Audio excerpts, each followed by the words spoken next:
Hello lovely people, welcome back to my channel. Today I am doing a video that I'm really excited about. Now this is a kind of unasked for VR to Meg over at Rose Honey Ritual, because a few videos ago she did a video called My Plant Decks, sharing all the plant decks she's got in her collection. It was in turn a VR to Kasha over at Tarot Map, who implied that she might be doing a plant video soon, and gorgeous Meg couldn't wait. She did a VR to a non-existent video, which made me laugh. It's just so Meg, I love it. So I am now also doing a VR to Kasha as well for her unmade video, and to Meg.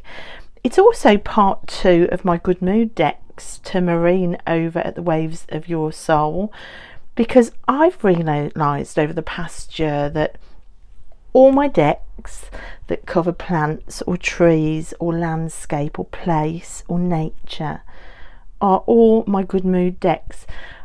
I want all of the flower decks now. I want all of the plant decks. I'm literally obsessed, and I don't feel like I've got too many. Anyway, I'm going to share the decks I've got. I'm also going to share some books if I've got time as well. I'm going to share is this wonderful Seed and Sickle deck, which is a Liminal 11 deck. It's one of these magic boxes where it slides out. Of course, you'll probably know by now that the Seed and Sickle comes with 2 guidebooks. You've got a Dusk guidebook, and you've also got a Dawn guidebook, so you can use the deck with either guidebook, and I really love it. Look at the backs. I've got ragwort is opening all over my front garden at the minute, which I'm so joyous about. I might go out and do a little video and put a snippet in here.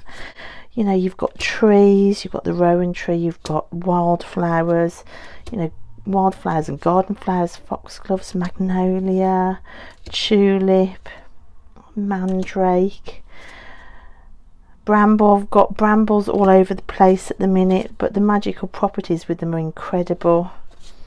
There's the thistle. I just filmed some thistles in the woods this morning. So you've got loads and loads of gorgeous plants in this deck. I love it. You've got the history of the plants depicted, like the bluebell being used as its sap as a glue for bookbinding and arrow making. Look, it's all in there.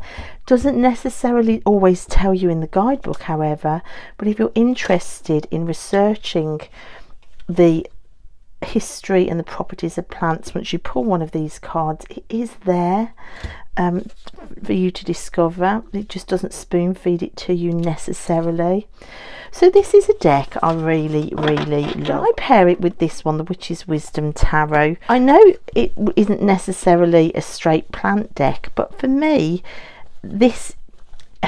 plant decks can be expanded out to mean landscape and sense of place as well.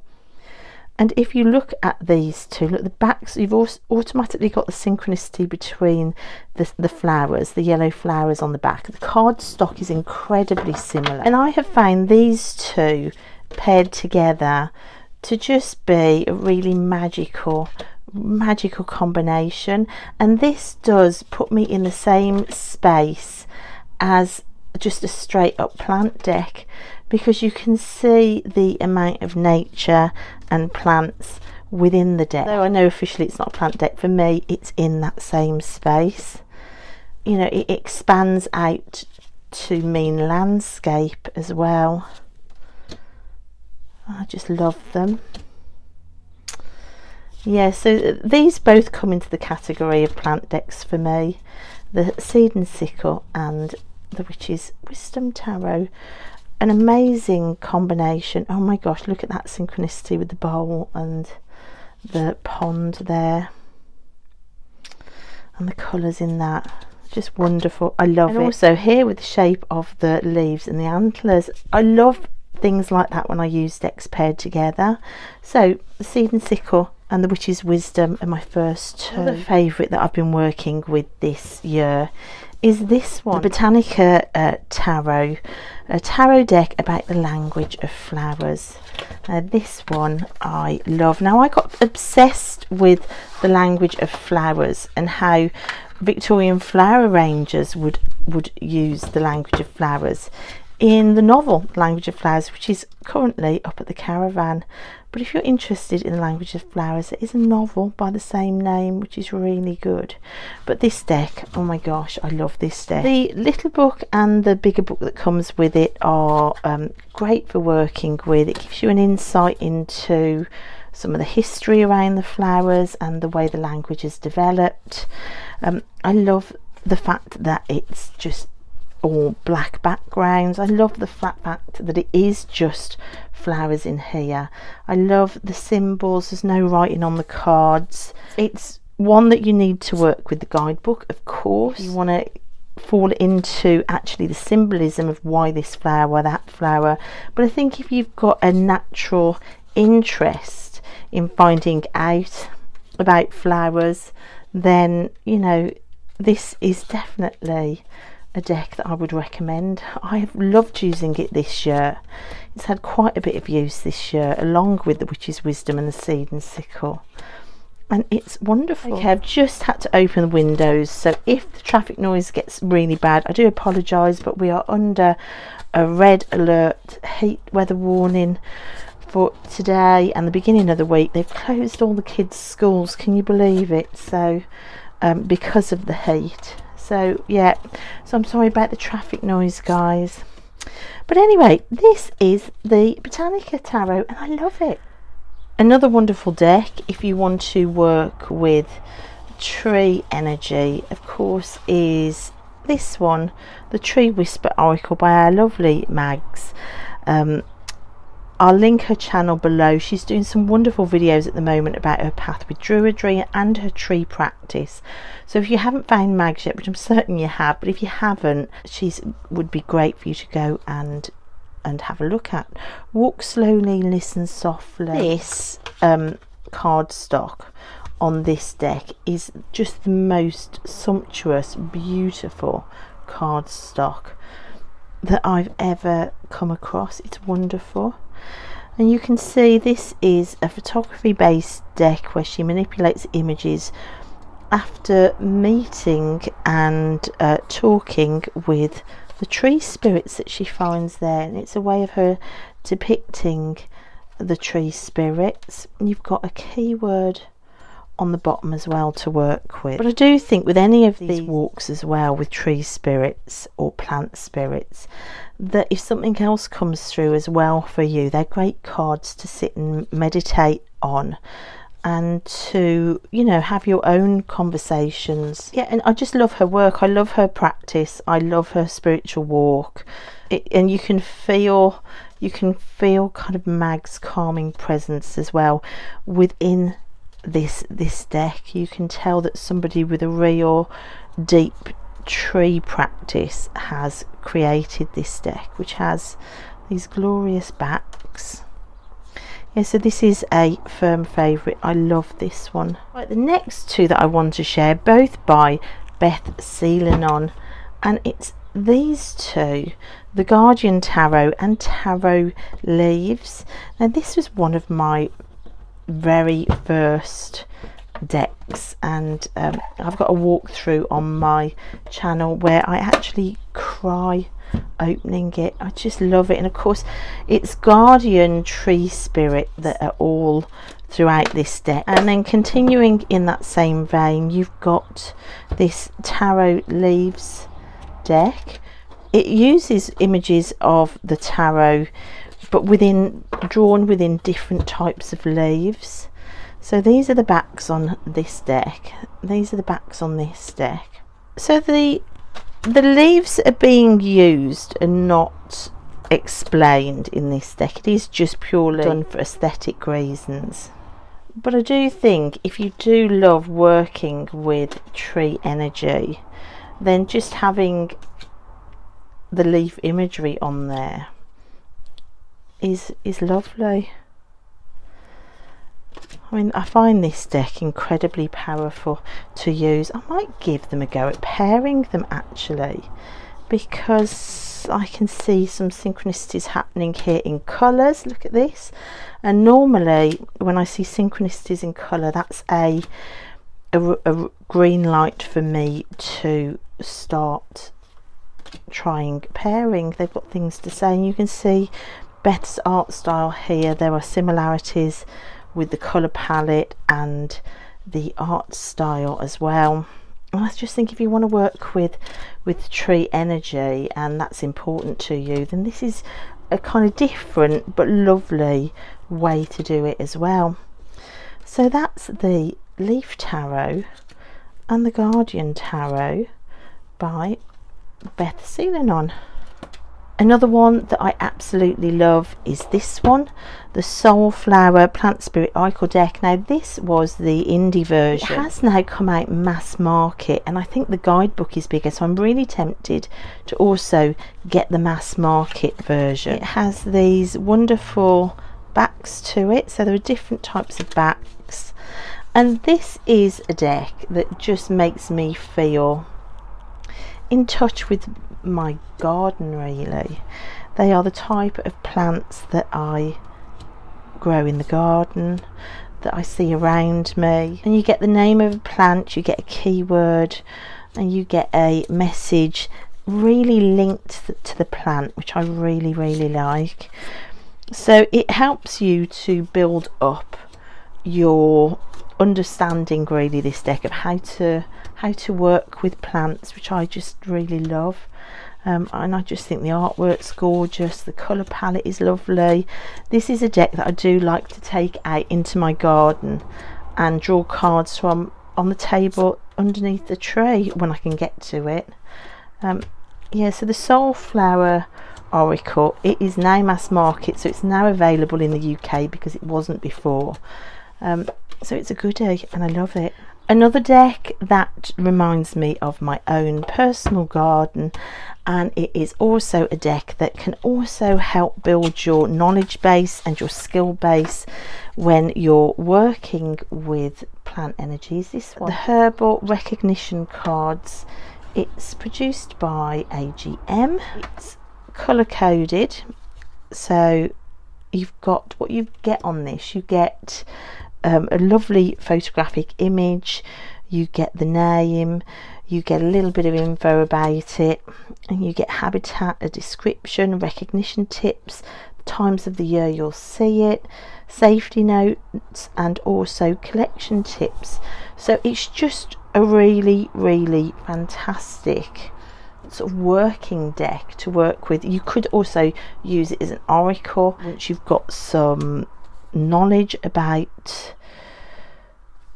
these plants and you've got some associations with what these plants mean for you. You've got all the yellow flowers are all on yellow cards. So if you've got any sort of spiritual walk or witchy practice with flowers or plants, this is absolutely fantastic. And this now is going to come out and be used more after watching Meg's amazing video about flower essences. Oh my goodness me. Now I've been intending to incorporate flower essences into my practice for a while now, because of course I love flowers. I've got the magic garden, it just is such a natural fit. And I've got a book that I found in a charity shop last year that I was still sitting untouched, but honestly Meg's video was so inspiring, so I'll link that below if you haven't seen it.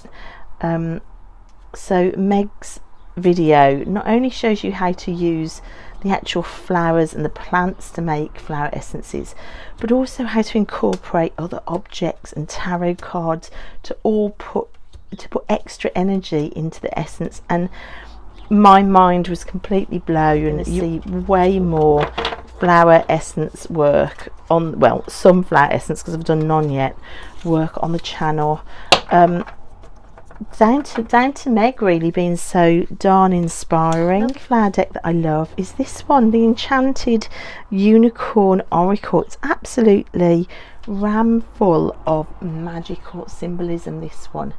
It is by the same person, Priestess Moon, as did this little sigil deck. So again, if you're using flowers or the garden in a witchy practice and you want to incorporate sigils, these two decks might work really nicely for that, because what you've got, yes, it's a unicorn deck, but what you've got with each card is also a named plant on each card.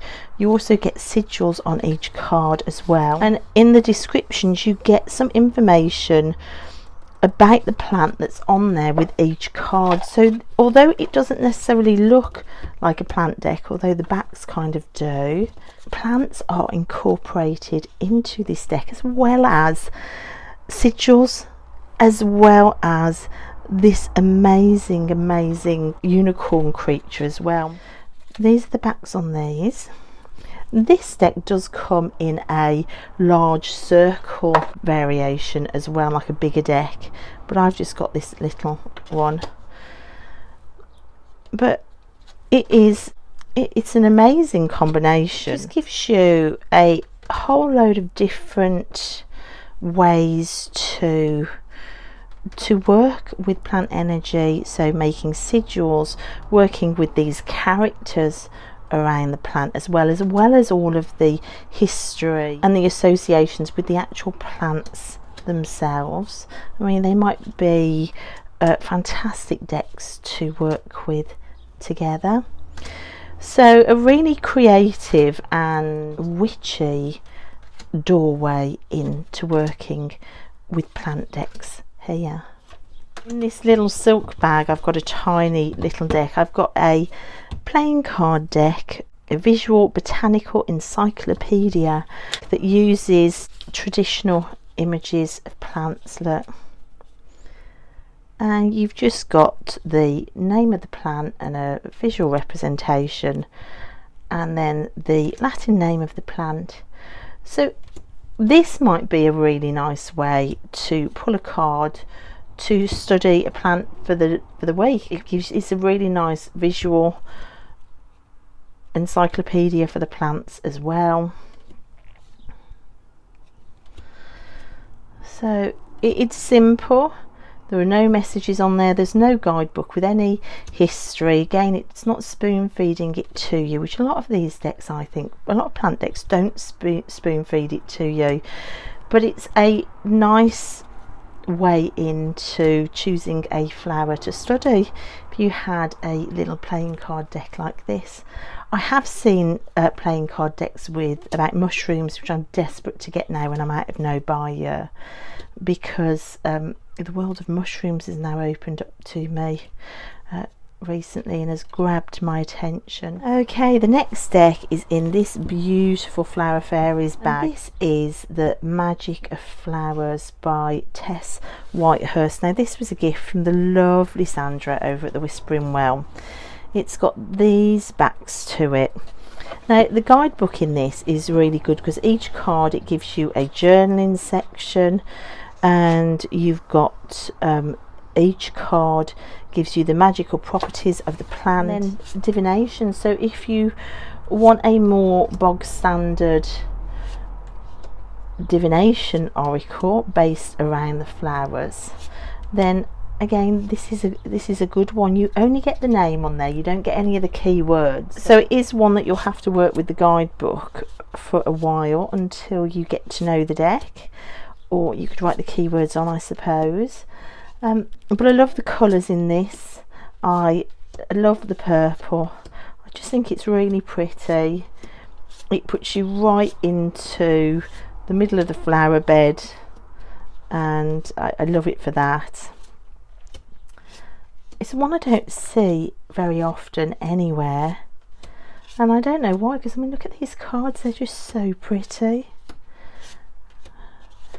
So that's the Magic of Flowers by Tess Whitehurst. Going more onto the Celtic side of things, we have this deck, which is the Voice of the Trees by Mickey Moulin, and this is very much based around Celtic plants, and you've got all the oghams on here. So if you're interested in developing a practice along the Celtic pantheon and you're interested in learning about oghams, then this not only puts you in touch with the tree energies and plant energies, but you've also got ohms built into this as well, which is again something that's calling to me, again something I haven't got around to yet. Oh my gosh, so much to learn and so little time. But you can see it's a really lovely little deck that really does pull on the power of trees and plants. In the guidebook is really good. So you've got a divining charm, the divinatory meaning, a reverse meaning, you've got symbolism and lore around the plant as well, and then a field guide to it all. So there's a lot of information around the plants and the trees used in this deck. And of course it came to me in this fantastic crow pouch, which just has got Morrigan vibes all over it. Now if we're going to stick with the Celtic pantheon, then this Celtic Oracle, now this is the one by Jerry Maguire Thompson. There are a few decks that are called the Celtic Oracle, but this one is by Thompson. So again, if you know my love of books joined to boxes, this is another one of those. Now this pulls on Celtic animals, so there's a few cards on Celtic animals, but then it also pulls on tree energies, and the book explains the different use of tree energies. So it's a nice full colour guidebook, and the deck I just find really vibrant. I mean, these are the backs, so you've got tree energies have got blue card backs, animal energies have got yellow backs. So if you just wanted to work with animals or the trees, you can easily separate them out, or you can just keep them all joined as I have, all mixed up. So again, this is if you are interested in working within the Celtic pantheon, which I do, then this is just a really nice way of connecting with animal and tree energies in this deck. I just think the colours are just so intense and wonderful, and all the Celtic knotwork around the edge, it just is fantastic, I think.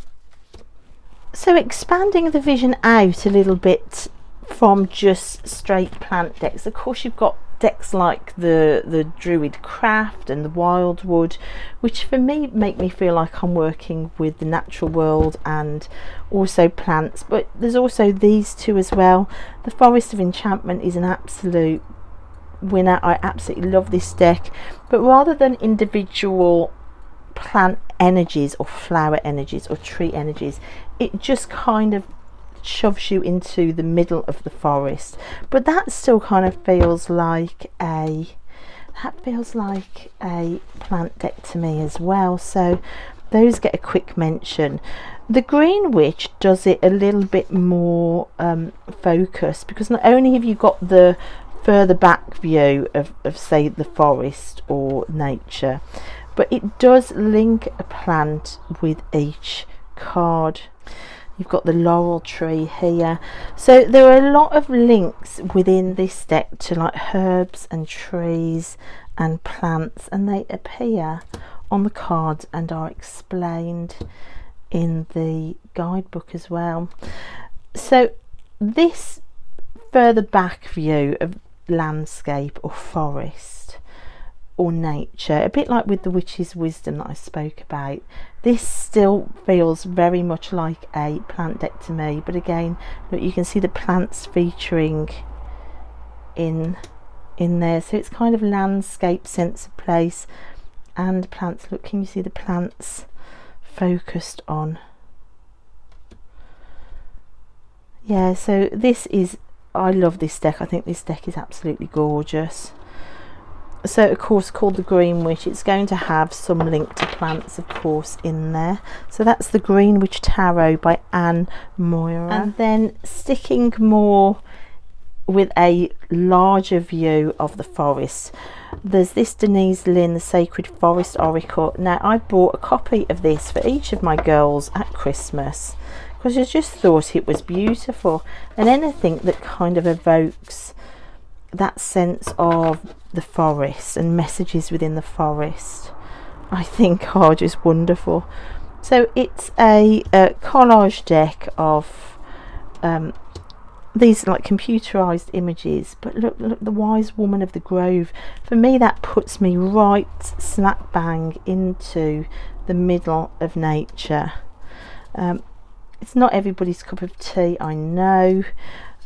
It is very kind of hay housey, if that makes sense, but I still love it. I still love it because it's the forest, and I feel like I am under magical trees, surrounded by plants, and connecting with trees and the woods and the forest and the landscape for my divination message. So although not really again a plant deck, the Sacred Forest Oracle still in my mind gets categorized with my plant decks too, and I love it. It's plant world meets the fairy realm, meets Disney, meets storytelling, I suppose this one would be. You know, the phoenix, it just screams storytelling. So yeah, lovely for the kids to use as well. And keeping the view further back, so a bigger landscape view of plants, I'm going to throw in a kind of oddball one, which is this one, the Shining Tribe Tarot by Rachel Pollock. I'm putting this one in because you have stones for one suit, but you've got trees for another. So there is an entire suit of trees in here. Again, if you are looking at different ways to access tree energy, then a deck with a whole suit of trees might be the way to go. This is definitely a further zoomed back view of plants and nature. It's more sense of place. Like one of the suits is rivers, but it really does for me evoke a sense of place with trees featuring, and landscape, and Genius Loki as well. And look at it, it is incredible. I think I'm going to keep this deck out and work with this during the heat wave because it screams heat to me as well. So it might be perfect to work with over the next few days. So yeah, not typically a plant deck, but again it's one that just falls in my mind into that area of plants. Sorry, I'm completely engrossed. I'm losing my train of thought because I'm forgetting how truly gorgeous this deck is. Look, one of the suits is birds as well. So you've got stones, rivers, birds and trees. Oh, it's glorious. Look at it. So the Shining Tribe Tarot by Rachel Pollock, another great one for accessing sort of natural tree energy. Okay, my last two decks, which I class as plant decks in my mind as well, bring you straight back into the garden now. The first one is the Faceted Garden Oracle, which is an absolute beauty. I just adore this deck so much. It's beautifully put together. You've got a soft gilding on it, which is glorious. And for me, this one also evokes that idea of plants and the garden.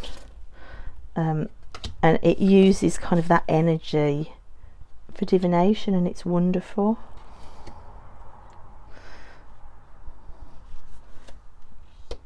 So the messages from this deck as well are spectacular to work with. I think this is possibly, I view it as my most beautiful oracle deck. Just think it's so stunning, and you can see it's very earthy. It does connect you to plant energy.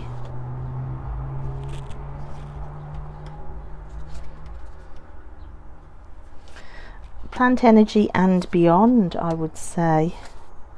And it's just a really magical deck to use. And it's gorgeous, look at it. Absolutely gorgeous. Yes, if you are interested in nature, working with plant energy, you know, being outside with flowers and plants or minerals or the earth, then I just think this one is such a gorgeous, beautiful deck to work with. So that is the Faceted Garden Oracle. It's wonderful, isn't it? And then the last deck that I've got to share, which puts you very much straight into the garden, is this one, the Garden Dragons, which is just beautiful. You get, well, it's the field guide to garden dragons, and this is the field guide. It tells you about each dragon, about their appearance, about what their message to you is, their mystical meaning, their habitat. It actually is a little field note guidebook. And of course all of these dragons are linked to different plants, things that grow, vegetables and fruits. And it is wonderful. It has been a absolute favourite in the house with all of us, all the 3 kids, so boys and girls and adults alike. It is a firm favourite. I'll often pull the kids' dragon before school to find out what their dragon of the day is. Tilly loves it, I love it, Poppy loves it, Busby loves it, and look, it's just wonderful. So you don't see many decks that ask you to work with fruit and vegetables. Trees, yes. Flowers, yes. Like different plants, wildflowers, yes. Herbs, yes. But not fruit and veg as much. So this is a lovely way to work with fruits and veg if you want to. And of course dragons, if you've got to think about dragons, and it's taking plants and things that grow and throwing storytelling elements at them as well, which I just completely adore. It's a great one for inspiring imagination and inspiring quests outside, and we love it.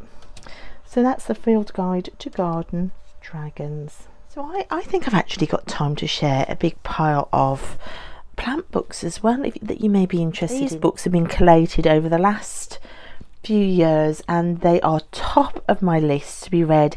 In fact, I might set myself a challenge right here and now to say, shall I attempt to read all of these books by the end of the year? Let's do that. So this is the challenge plant book list. The first port of call, I've been really keen to find out about the folk tales around the plants, especially of my locations. I love storytelling as well, so this just seemed an absolute must have. In this book you've got stories around the ideas of a sleep in the dark, the quickening, struggle and hope, joy and sunshine, the height of the green, ripening time, harvest and home, and the turning of the wheel. So there are a number of different stories around that, all botanical stories. So exploring the rich heritage of plant folklore and wisdom, from the magical yew tree to the bad-tempered dandelion. Sounds awesome, doesn't it? This is one I picked up at the caravan at the art centre. Just the absolute beauty of this book called to me. This is the treasury of folklore, woodlands and forests, wild gods, world trees and werewolves. It's full of these beautiful woodcuts. So again, this is linking plants and woodlands and trees with storytelling. and it just looks so completely magical. It's a book that's been on my shelf for a while, The Elements of Natural Magic by Marianne Green. A lot of these have been charity shop finds, so there are very few brand new books in this little lot. A lot of them were like £1 ago. So Working with Nature, Herb, Plant and Tree Lore, The Sacred Waters, The Flame and the Form, Sense and Sensitivity, Imminent Deities and Seasons, Cycles and Feasts. So again, that looks amazing. Why we have lost the magic in our lives, how we can attune ourselves to nature, why and how we can celebrate the seasons, why the use of plants and herbs is important. This is one that I bought brand new when I first stepped onto this magical path. Cunningham's Encyclopedia of Magical Herbs, Scott Cunningham. This is the expanded and revised edition that basically takes you through all the different herbs and tells you all of their magical uses and the powers that they hold. I think if you're interested in this sort of path within your magic, then this one is a must really. I've picked this one up. I talked about this in my June Happies. This is a library book waiting to be returned. I've included this because this opened up the magic of mushrooms for me, a whole subterranean world of magic in the woods. Rachel Patterson, this was another one that I bought new. This is Witchcraft into the Wilds. I bought this I think after a viewer recommended it. Into the Wild leads us through the wilds of nature and back to the roots and bones of witchcraft, a natural witchcraft that works with the seasons and all the natural items that Mother Nature provides, drawing on magical folklore and a little bit of gypsy magic too. No fancy tools or ceremonial rituals. This is about working with the source. Mother Earth provides for us the changing of the seasons, and within that turning of the year she gives us everything we need to work magic with, from natural energy in the form of storms, rain and sunshine, to tangible items packed full of magical energy such as seeds, leaves and stones. Oh my gosh, that sounds wonderful. Tree wisdom. So you've got comprehensive physical descriptions, botanical illustrations, the legends and myths surrounding each tree, its healing powers both for ourselves and the planet, its artistic and practical uses, its specific inspirational qualities and its magical properties, and how each feature in the ancient tree alphabet. So you can see it takes a tree at a time in this one. Forest, you can tell the forest has my heart, can't you? The Forest in Folklore and Mythology by Alexander Porteous. This was a charity shop find. This fascinating book is a mind-expanding compendium of facts, folklore, superstitions, myths and anecdotes about trees and the forest. Included are descriptions of old forests, forest customs, temples and sacred groves, and mythical forest creatures. The author also recounts facts and fables about individual trees, including famous trees throughout the world, unusual trees, tree worship, people's transformation into trees, and disposal of the dead in trees, as well as folklore about fossil trees, tree bark, leaves, thorns, divining rods and Yule logs. So there is a lot going on in there to find out about. Then I've got this one, Nature Spirits and Elemental Beings, working with the intelligence in nature. Discover how you can work with nature spirits. Descriptions of these beings, whom some would call elves, nymphs, fauns and gnomes. Understand their roles within the web of life. So you've got fairies, landscape angels, goddess and the seven dwarves, classification of the elemental world, evolution in the elemental realms, nature temples, the personal elemental of animals and humans, and in the whirlpool of change, which just sounds amazing. It sounds so fascinating. This is one that I have read but I need to read again. It's called The Wild Remedy, How Nature Mends Us, and it's a diary book and it's beautifully put together. Look at this, look how gorgeous It's like a nature diary, so that's going to be really inspiring, I think, to read. I've got some gardening books, so Garden Magic.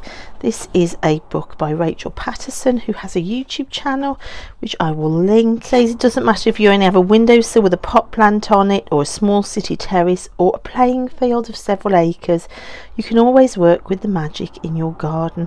The kitchen extends into the garden anyway, and a kitchen witch will often be found pottering around in amongst the plants. Welcome to her garden, garden space, garden altars, hex signs, harvesting, a magical store cupboard, garden journaling, the doctrine of signatures, gratitude, plants, tree spirits, dryads, divas, colour magic, crystals in the garden, animals in the garden, poorly plants, pets and disease, gardening by the moon, zones. There's all sorts of things in this one. So 2 other gardening books, both by Ellen Duggan, a cottage witchery and garden witchery. So the difference between these two, in cottage witchery you've got the magical heart of the home, blessings for the home, wreaths, garlands and accessories warding your doorways, signs of the threshold. So this is more inside the home. This is more actually in the garden, so flower magic, backyard magic, garden witchery, fairy magic, moon gardening. So you've got planning a garden with the idea of witchcraft in there. You've got different sabbats and what to do, and then you've got space for a garden journal at the back. So those are 2 nice books that I got. This one is absolutely gorgeous. I've nearly finished reading this. This is my current read at the minute. It's The Witch's Garden, Plants in Folklore, Magic and Traditional Medicine. But it's full of beautiful illustrations from the Royal Botanic Gardens at Kew. And yeah, it's just so beautifully put together. So each chapter gives you sort of writing around the subject, and then interspersed in amongst that writing you get different plates, a plant chosen to be described, so black hellebore. So chapter 2 is about great minds, so the people who collated plant knowledge in the past, this chapter is all about. So these few pages are all about that. And then interspersed in, you'll see a plant. These purple pages are for the individual plant description, so the plants are kind of interspersed throughout the book. So from superstition to science and back. So this links superstition and spirituality with science. This chapter tells you all about that.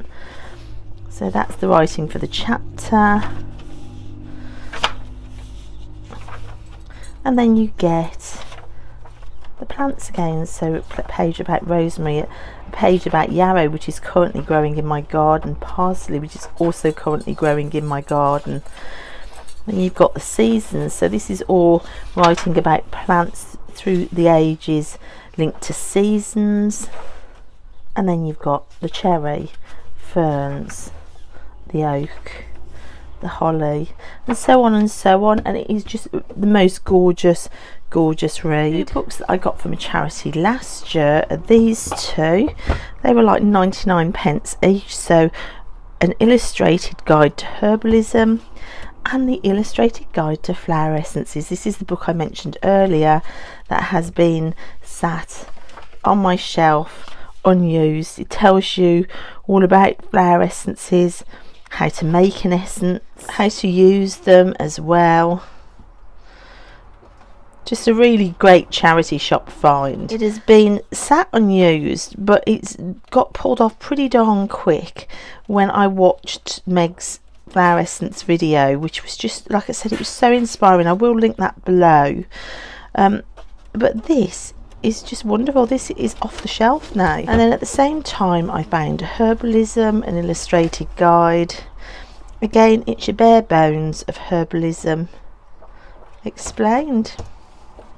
Okay, and I want to finish up with some other random books about the way that you can access flower and plant energy in other ways on your spiritual practice, like through crochet or knitting or drawing or painting. I call myself an art witch, so it would be really remiss of me not to include this really important factor. Now, I used to be obsessed with crocheting flowers. My lounge windows have crochet flowers all over them, and I add to them from time to time. I've been meaning to get the crochet needles back out and have a go at making some crochet flower tarot bags, which I think would be wonderful. So if you're handy with a crochet hook or with needles, this is a beautiful, beautiful meditative way to play with flower energy. Plants have always been depicted in folk art over the years.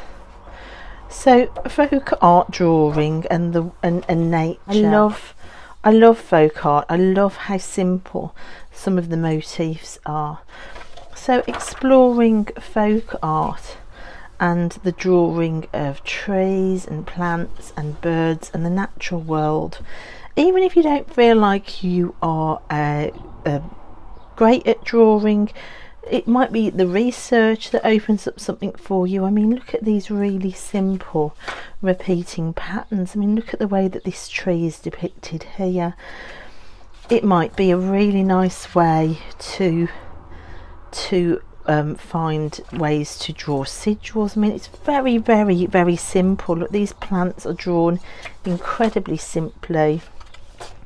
I think folk art is just so it's so naive and just hits something at the core of us. I think something that we kind of lose as we get older. So I think exploring flowers and plants and imagery through a quite naive art form, there is a power in it. I mean, look at all of these plant motifs here. I mean, look at this, absolutely amazing. And of course you can find this sort of artwork in a number of places. I mean, you see it on mugs, you see it on vases, you see it on ceramics, you can find it on textiles, and it's just the perfect simple imagery to bring into your sigils or your spellcraft if you wanted to. I mean, look at this, just absolutely glorious. Look at all those different motifs. Isn't that just incredible? So exploring out folk art is another way of bringing plants into your practice. If you are taken by folk art, then can I recommend Grandma Moses, who didn't even start painting till I think she was something like 72 or 82, something like that. This is a brilliant story to find out about. For anybody who says, but I'm too old, the story of Grandma Moses will forever mean that you cannot say, but I'm too old. Somebody who didn't even pick up a paintbrush till she was over 70. And yet look at her body of work. So a lot of it is the big view, it's landscape, but it's just really nice to see the simple way that she depicts that landscape. It's just so endearing. It's permission to play. Grandma Moses is permission to play, permission to stay in touch with your childlike self that wants to pick up colour and a paintbrush and paints or crayons or pens or felt tips and just play. Look at this image of her old hands holding a paintbrush. It's just the most joyous image. So Grandma Moses is wonderful. Another folk artist who is also wonderful is Maud Lewis. Now, Maud Lewis was severely disabled She couldn't get about. Her husband would bring everything to her, and she painted from this window. And she again is, she's just amazing, Maud Lewis. So you know, there's no reason to say you cannot play, because Maud Lewis played and she was very, very disabled. Grandma Moses played and she was old. There's just no reason to ever let go of that need to play. But again, we see really simplistic depictions of the natural world, of plants. Look, there's Maud's husband Everett, who did the housework while she painted. Oh my God, we all need an Everett, don't we? So it's just wonderful, wonderful, simple depictions. I mean, look, anybody that says, but I can't explore flower energy or tree energy with painting because I'm not an artist, look at that. And the joy in that is what it's all about. I mean, look at these flowers. I think everybody could pick up a pen and play to love things like that. Oh my God, and she painted on everything. She painted on her house, on the walls, on furniture. So in decorating your house as well, she just painted on everything. I mean, look at these cats.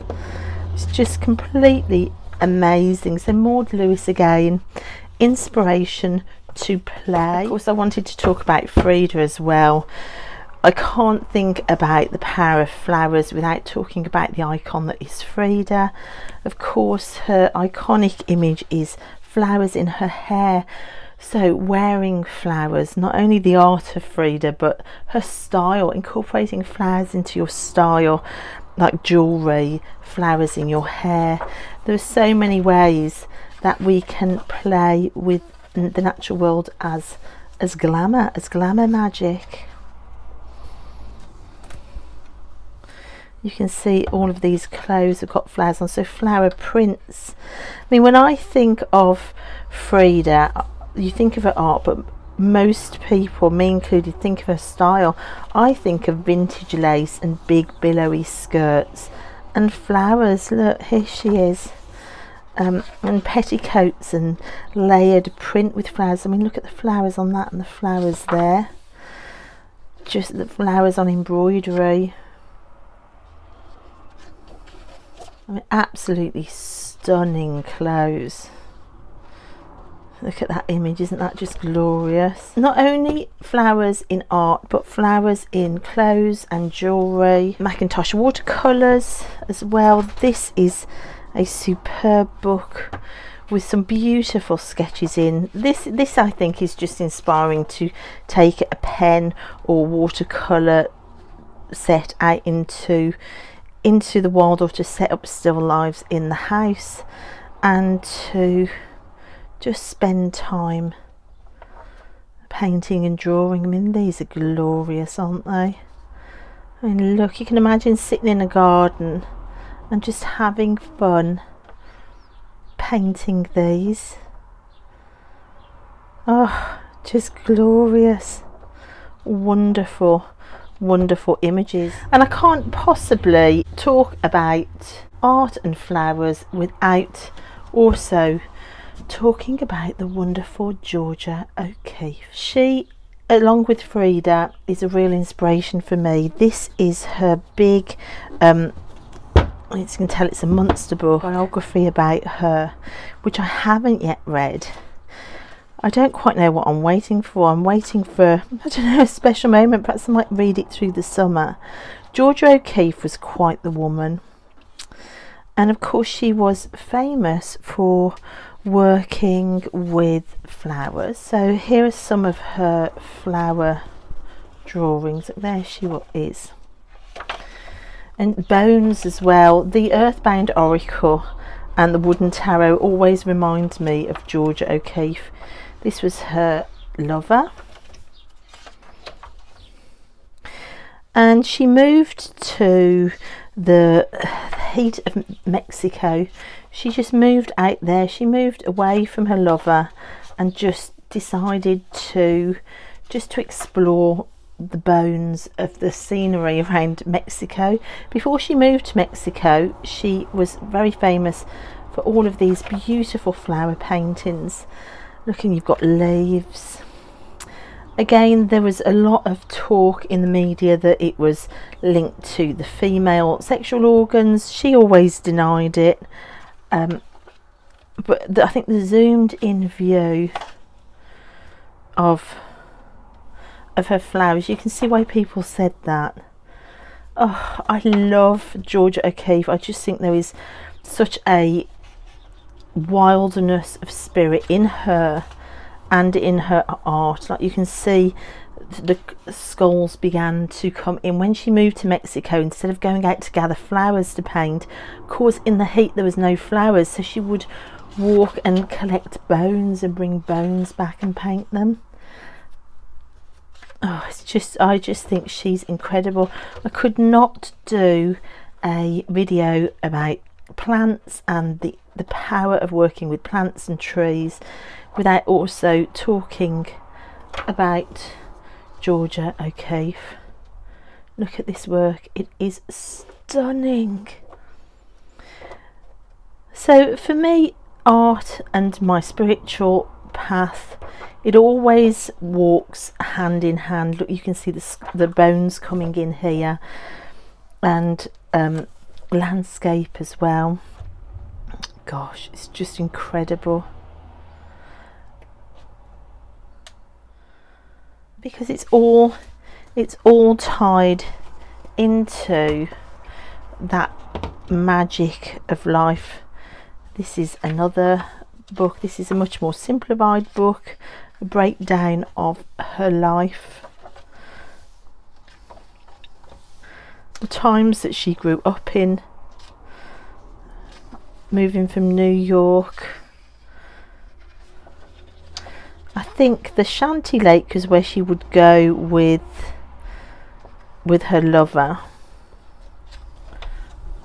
And look, you can see this is all the times that she grew up in, but then discovering new inspiration when she moved out into Mexico, New Mexico, and how her painting developed. Desert views as well. This is an image of her painting in her car, because it got so hot she couldn't sit out and paint in the heat, so she would set up her car. I think she took the seats out of her car and would paint in her car, which is just wonderful. So that's it, guys.